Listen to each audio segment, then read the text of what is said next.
Ciao, benvenuti a Pillole di Python. Dopo aver iniziato ad analizzare i dizionari, sorge spontanea una domanda. Che differenze ci sono rispetto alle liste?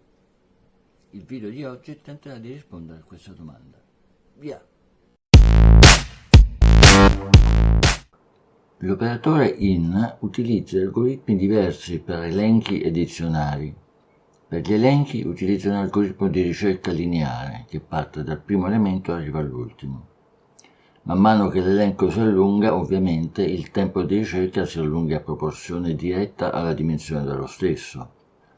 Per i dizionari, invece, Python utilizza un algoritmo chiamato tabella degli hash, che ha una proprietà notevole. L'operatore in richiede in tale tabella circa la stessa quantità di tempo indipendentemente dal numero di elementi presenti in un dizionario.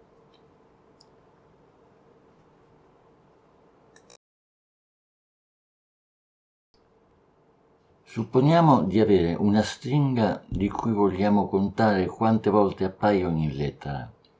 Esistono sicuramente diversi modi per farlo.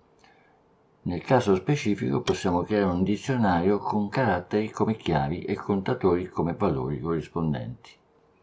La prima volta che troveremo un nuovo carattere, aggiungeremo un elemento al dizionario. Successivamente incrementeremo il valore del contatore per ogni elemento esistente. Un'implementazione è un modo di eseguire un calcolo, alcuni sono migliori di altri. Un vantaggio nell'adozione di un dizionario è che non dobbiamo sapere in anticipo quali lettere saranno presenti nella stringa, dobbiamo solo far spazio per quelle che appariranno via via. Ecco come potrebbe apparire il codice.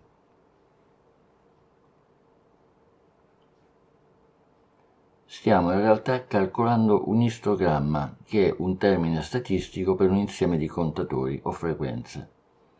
Il ciclo for analizza la stringa. Ogni volta che viene eseguito il ciclo, se il carattere contenuto nella variabile C non è nel dizionario, viene creato un nuovo elemento con la chiave C e con valore iniziale a 1. Dal momento che abbiamo visto questa lettera una sola volta. Se invece C è già presente nel dizionario, incrementiamo D di C. Ed ecco l'output del programma. L'istogramma indica che le lettere A e B compaiono una sola volta, O invece in questo esempio appare 2 volte, e così via. I dizionari hanno un metodo chiamato get, che riceve una chiave e un valore predefinito. Se la chiave è presente all'interno del dizionario, get restituisce il valore corrispondente, altrimenti restituisce il valore predefinito. Vediamo il codice. Possiamo usare il get per scrivere il nostro istogramma in modo più rapido. Dato che il metodo get restituisce automaticamente il caso in cui una chiave non è presente in un dizionario, possiamo ridurre 4 righe del codice precedente ad una sola ed eliminare l'istruzione if.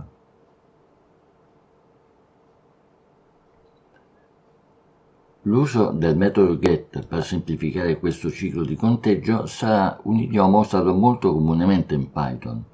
Conviene approfondirne l'utilizzo e vedere in quante maniere diverse è possibile utilizzarlo.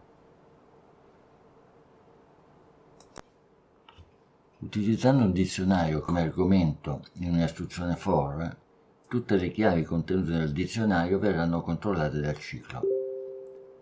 Questo ciclo visualizza ogni chiave ed il suo corrispondente valore. E questo è il suo output. Anche in questo caso le chiavi non seguono un ordine particolare. Questo schema è utile per implementare i vari cicli idiomatici che abbiamo descritto prima.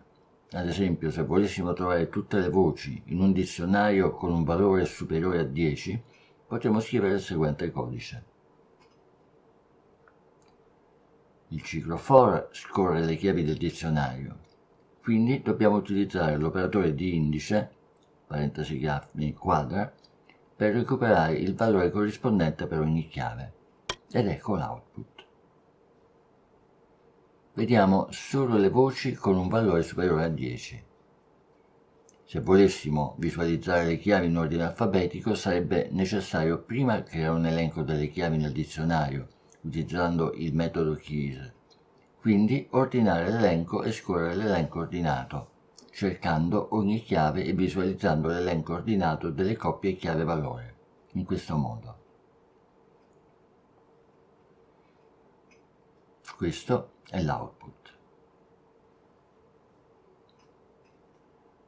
Per prima cosa vedremo la lista delle chiavi in modo non ordinato che otteniamo dal metodo keys, quindi vedremo le coppie chiave-valori ordinate dal ciclo for.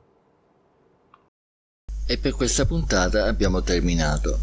Se il corso è di vostro gradimento, se volete continuare a vedere pillole di Python, potete sottoscrivere il nostro canale su YouTube, cliccare su mi piace e seguire passo passo su tutti i social media.